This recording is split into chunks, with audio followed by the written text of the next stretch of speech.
जय हिंद दोस्तों। आज हम आपको बायोलॉजी के इस वीडियो में डीएनए रेप्लिकेशन पर कुछ विशेष नोट्स के बारे में बात करेंगे। और यह जो नोट्स हम आज आपको बताने जा रहे हैं, स्पेशल चीज़ें बताएंगे आपको डीएनए रेप्लिकेशन के बारे में।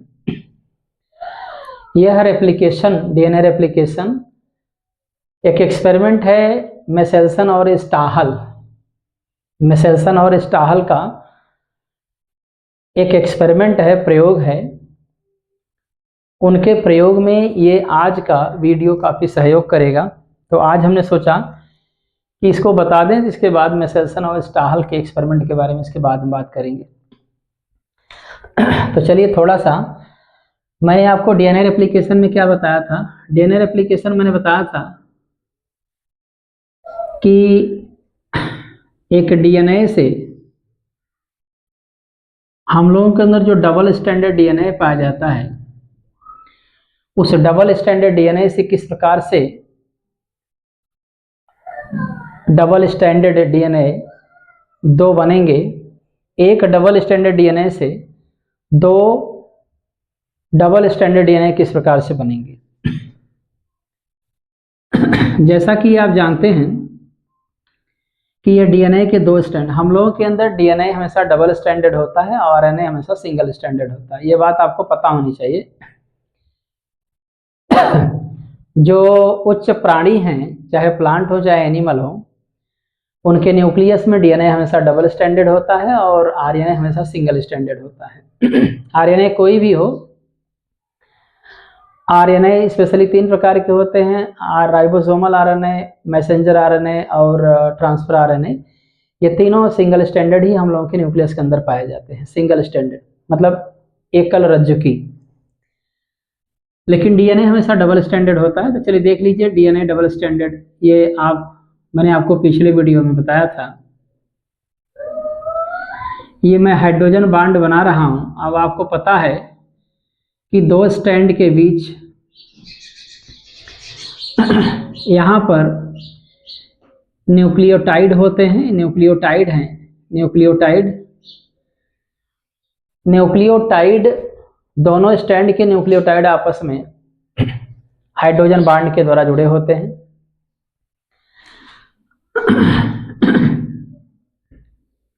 इस प्रकार से ये डबल स्टैंडर्ड डीएनए हो गया। अब ये जो दो देखें, सपोज दैट ये 3' to 5' स्टैंड है।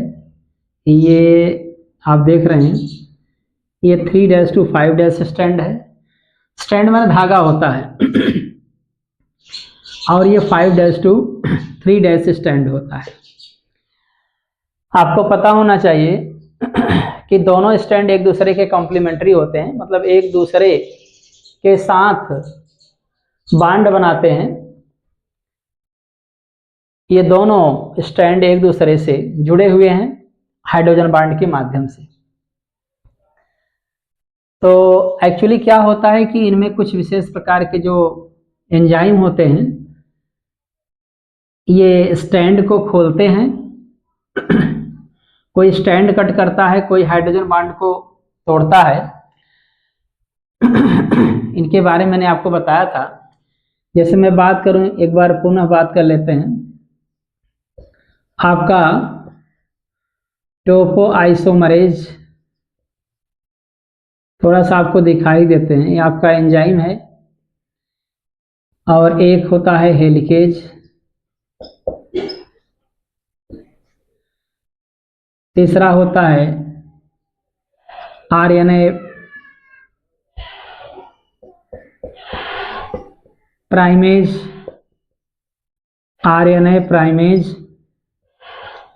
चौथा होता है डीएनए पॉलीमरेज,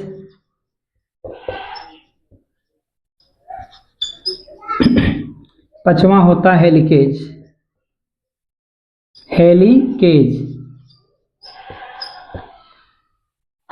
इसके बारे में मैंने आपको बताया था कि टोपो आइसोमरेज या डीएनए गायरेज क्या करता है, दोनों स्टैंड को कट करता है। कट करने के बाद जो है ये थोड़ा सा जहां से कट होता है, एक्चुअली क्या होता है पहले तो स्टैंड खुलेगा, खोलने की कोशिश करेगा। अगर खुलेगा तो आसपास में ऐंठनों की संख्या बढ़ती जाएगी, तो उसी समय टोपो आइसोमरेज एंजाइम किस स्टैंड को कट कर देता है। कट करने से क्या होता है कि ऐंठन कम होने लगता है, ऐंठनों की संख्या कम हो जाती है। इसके बाद ये हेलिकेज एंजाइम इसके अंदर प्रवेश करता है और हाइड्रोजन बांड को तोड़ता चला जाता है, जिसके कारण से इनके बीच की दूरी बढ़ने लगती है। एक आरएनए प्राइमेज होता है। आरएनए प्राइमेज क्या करता है, आरएनए प्राइमेज क्या करता है कि चूंकि नए स्टैंड भी बनाने हैं, तो आरएनए प्राइमेज जो है आरएनए प्राइमर का निर्माण करता है। आरएनए प्राइमर आरएनए का एक छोटा सा टुकड़ा होता है। ये एक फ्रेम की तरह काम करता है। जैसे हम लोग पिलर तैयार करते हैं, तो पिलर बनाते समय हम लोग फ्रेम खरीदते हैं और फ्रेम खरीद करके लगाते हैं, तब इसके बाद उसमें सीमेंट गारे का प्रयोग किया जाता है, तो जाकर के पिलर तैयार होता है। सेम टू सेम उसी प्रकार से आरएनए प्राइमर क्या करता है, आरएनए प्राइमर आरएनए प्राइमर को तैयार करता है। आरएनए प्राइमर कुछ नहीं है, आरएनए का एक छोटा टुकड़ा है जो हमेशा 5' to 3' डायरेक्शन में ये गति करता है। 5' to 3' डायरेक्शन में गति करता है। इसके बाद डीएनए पॉलीमरेज क्या करता है कि आरएनए प्राइमर इस स्टैंड के साथ लगे हुए अगर आरएनए प्राइमर लगा है तो उसमें जो न्यूक्लियोटाइड होते हैं, ये न्यूक्लियस के अंदर से ढूंढ करके लाता है, आरएनए प्राइमर पर लगाता चला जाता है, आरएनए प्राइमर आगे बढ़ता रहता है। इसके बाद हेलिकेज एंजाइम क्या करता है कि जहां पर आरएनए प्राइमरों के बीच में जगह होता है, उस जगह को भरने का काम करता है, बांड बना करके। याद रहे, हेलिकेज एंजाइम क्या करता है, आरएनए प्राइमर के बीच जो खाली स्थान होता है उनके बीच जगह को भरता है। भर करके जो डिसकंटिन्यूअस होता स्टैंड नहीं था उसको कंटिन्यूअस कर देता है। ये तो ये मेरा पिछले वीडियो में एक लेक्चर हो चुका है स्पेशली डीएनए रेप्लिकेशन के बारे में, तो आप लोग जा करके उसको देख लीजिएगा, बढ़िया आपको समझ में आएगा। इसके बाद आप थोड़ा सा नोट्स की बात कर रहे थे हम, आप देख लीजिए। पहले तो आपको बताएं, एक स्टैंड ये है, एक स्टैंड ये है। दोनों स्टैंड ये पैरेंटल स्टैंड के नाम से जाने जाएंगे, पैरेंटल स्टैंड के नाम से जाने। ये स्टैंड भी पेरेंट स्टैंड है और ये भी पेरेंट स्टैंड है, याद रखिएगा। इससे क्या होगा, किस प्रकार से ये बनता है मैं आपको दिखा दे रहा हूं।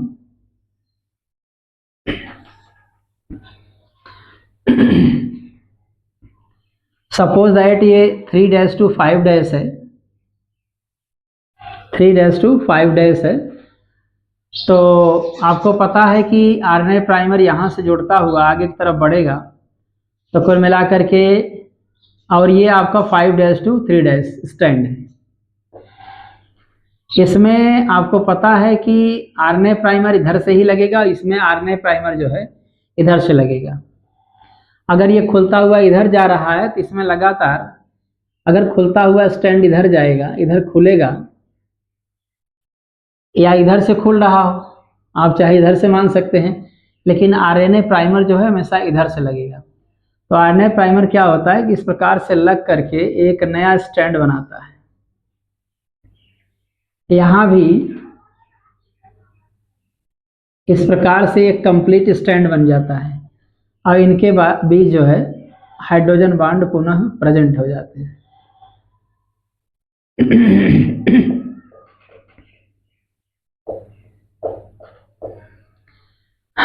यहाँ भी हाइड्रोजन बॉन्ड बन जाएगा। आपने देखा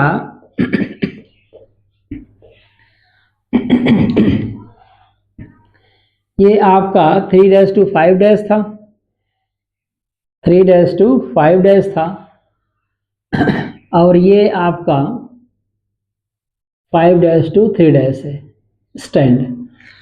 ये पेरेंटल स्टैंड हैं, और ये जो नए बनेंगे स्टैंड, ये नए बने हुए स्टैंड हैं, ये दोनों एक स्टैंड ये 3 to 5 डायरेक्शन में जो स्टैंड होता है इसका नाम आपको पता है, ये लीडिंग स्टैंड होता है। इधर लिख दे रहे हैं, ये कौन सा स्टैंड है, इसको लीडिंग स्टैंड बोलेंगे, याद रखिएगा। लीडिंग स्टैंड होता है और ये सदैव कंटिन्यूअस होता है, कंटिन्यूअस स्टैंड होता है।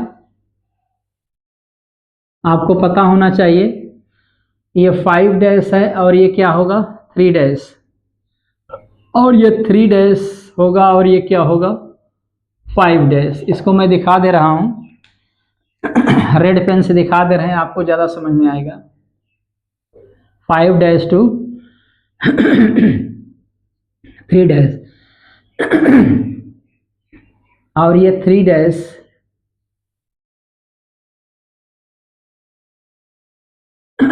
और ये 5 डैश। आपको पता होना चाहिए ये जो स्टैंड है इसको हम क्या बोलेंगे, इस स्टैंड को, इसको लैगिंग स्टैंड कहते हैं। कौन सा स्टैंड कहते हैं,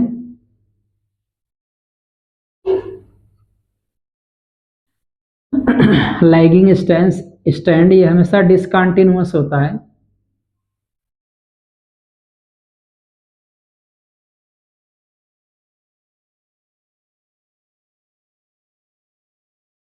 डिसकंटिन्यूअस स्टैंड होता है। आपको पता होना चाहिए टुकड़े टुकड़े में होता है, तो बीच में लाइगेज एंजाइम बांड बना करके इनको न्यूक्लियोटाइड को पूर्ण कर देता है। ये हमेशा ओकाजाकी फ्रैगमेंट्स के रूप में होता है, लैगिंग डॉटर स्टैंड भी कहते हैं इसको। ये डिसकंटिन्यूअस होता है।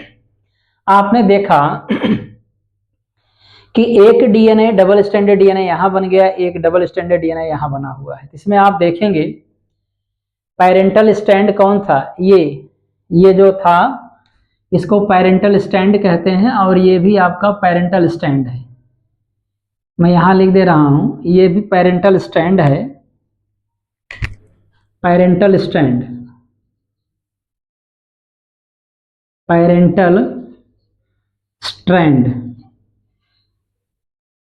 पेरेंटल स्टैंड का मतलब होता है जो जनक रज्जुक होता है, जिनसे इनकी उत्पत्ति हुई है, इनके द्वारा इनकी उत्पत्ति हुई है। तो जिनसे उत्पत्ति हुई है जिस स्टैंड से, उनको पेरेंटल स्टैंड बोलेंगे, और इसको भी पेरेंटल स्टैंड ही बोलेंगे। क्या बोलेंगे इनको, पेरेंटल स्टैंड। तो एक तरीके से देखा जाए, पेरेंटल स्टैंड ये है, पेरेंटल स्टैंड ये है। दो पेरेंटल स्टैंड थे, एक 3 to 5 एक 5 to 3 3 to 5 ने भी एक स्टैंड बनाया अपने कॉम्प्लीमेंट्री, और 5 ने भी अपने कॉम्प्लीमेंट्री एक स्टैंड बनाया। तो जो नए बने हुए स्टैंड है ये है नए, माने ये 3 to 5 और इसमें 5 to 3 ये नया स्टैंड है। तो जो नया स्टैंड बना हुआ है, इस नए स्टैंड की क्या विशेषता है, नए स्टैंड की विशेषता ये है कि ये हमेशा जनक स्टैंड से बने हुए हैं, जनक स्टैंड से बने हुए हैं, पेरेंटल स्टैंड से नए स्टैंड बने हुए हैं। अब बताइए, नया स्टैंड जो बना हुआ है, इस पुराने स्टैंड और नए स्टैंड में आपको क्या डिफरेंस दिख रहा है? ये बनते समय आपको दिखेगा डिफरेंस, बनने के बाद आपको नहीं दिखेगा।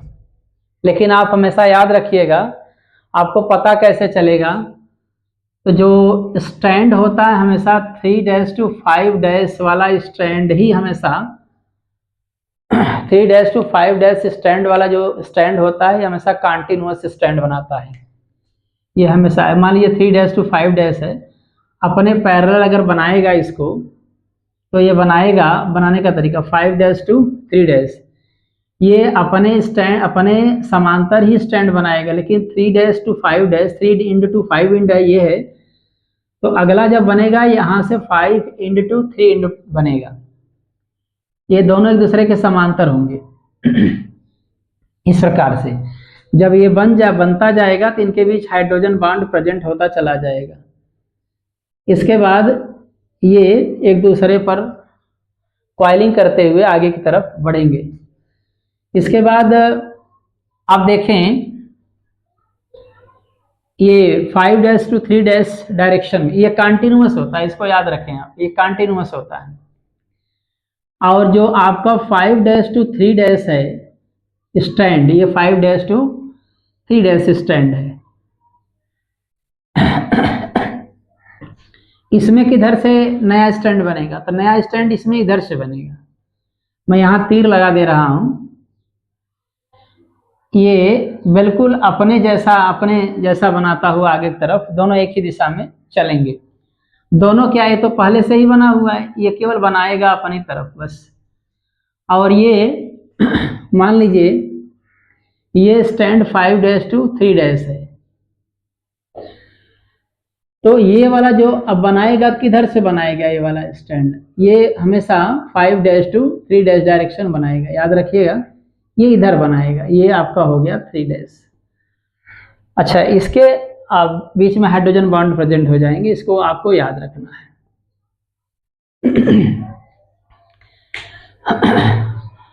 ये स्टैंड हमेशा कंटिन्यूअस होता है, याद रखें, ये जो बनाएगा स्टैंड ये हमेशा कंटिन्यूअस होता है।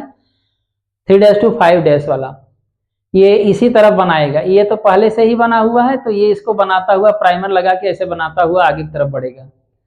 ये 5 to 3 डायरेक्शन में नया स्टैंड बनता चला जाएगा। लेकिन 3 to 5 ये क्या है, पेरेंटल स्टैंड है, ये अपने पैरेलल इसको बनाएगा, पैरेलल वो भी बनेगा, लेकिन यहाँ पर 3 to 5 जो पेरेंटल स्टैंड है ये 5 to 3 इधर ही से बनाता हुआ चलेगा।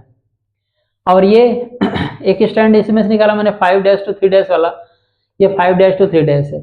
इसमें आरएनए प्राइमर किधर जुड़े, आरएनए प्राइमर इधर से जुड़ेगा, याद रहे, इधर जुड़ेगा आरएनए प्राइमर। तो जुड़ता हुआ आगे की तरफ बढ़ेगा। अगर इधर से जुड़ेगा तो बीच बीच में क्या होगा, सपोज दैट ये खंड के रूप में आरएनए प्राइमर बना लगा रहेगा, बीच बीच में खाली रहेगा। इसी खाली जगह को भरने के लिए जो है लाइगेज एंजाइम क्या करता है, ये बॉन्ड बनाता है, न्यूक्लियोटाइड के बीच क्या बनाता है, बॉन्ड बनाता चला जाता है। ये एक तरीके से फास्फोडाइएस्टर bond, ligase enzyme helicase, ligase मैंने नहीं लिखा, लाइगेज यहाँ भी हेलिकेज लिख दिया। ये लाइगेज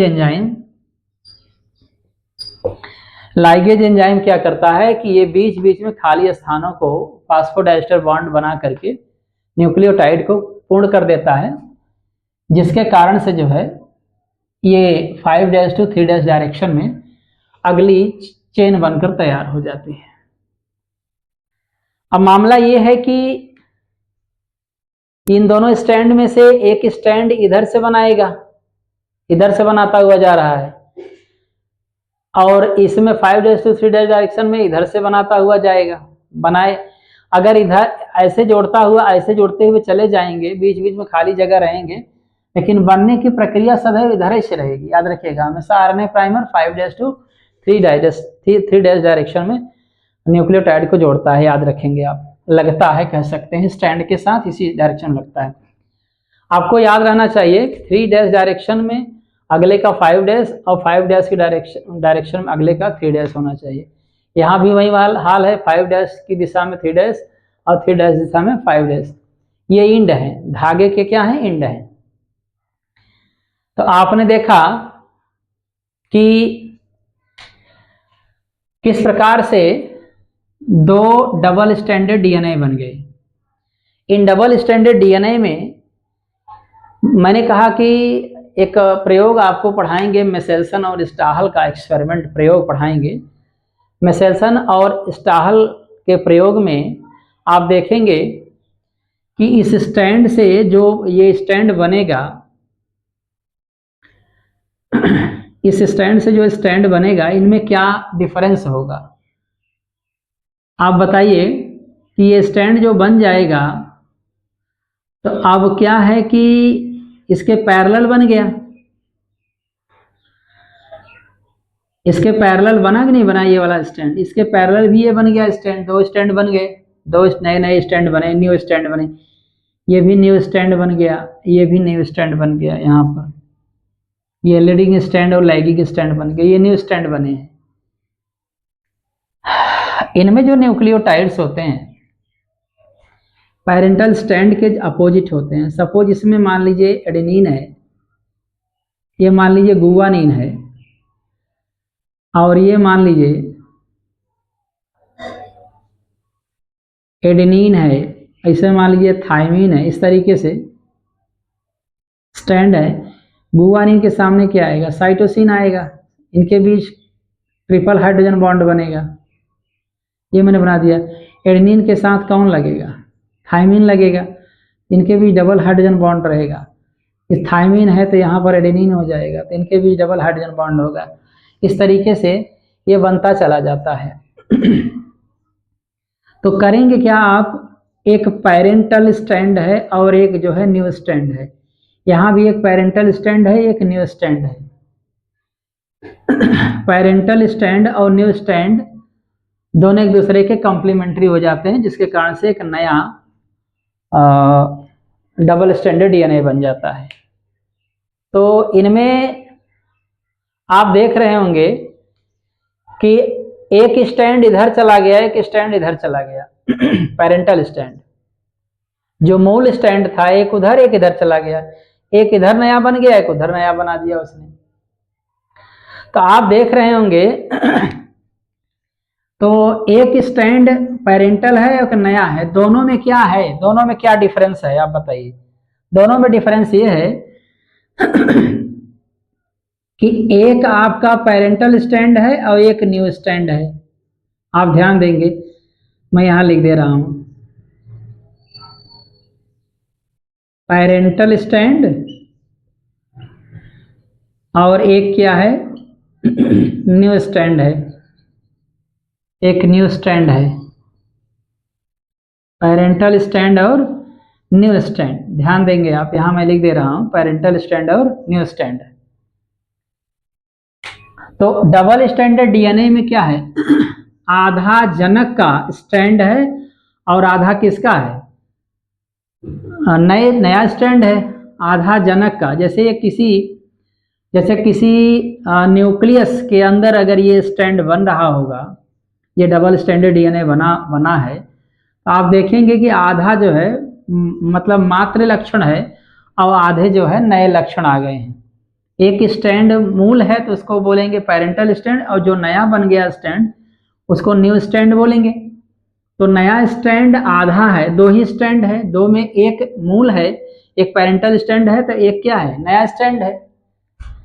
क्लियर, इसमें भी वही हाल है, एक पैरेंटल, दो स्टैंड में से एक पैरेंटल है, एक न्यू है, आधे आधे लक्षणों का समावेश है कि नहीं।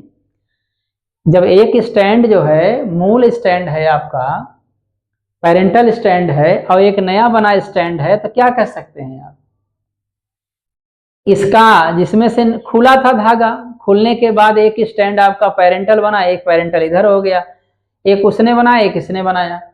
तो अब ये किसी न्यूक्लियस के अंदर अगर बनेगा तो आप देखेंगे कि बोलेंगे कि आधा जो है जनक का, एक स्टैंड जनक का है और एक स्टैंड नया बना हुआ है। तो आप क्या करेंगे, जैसे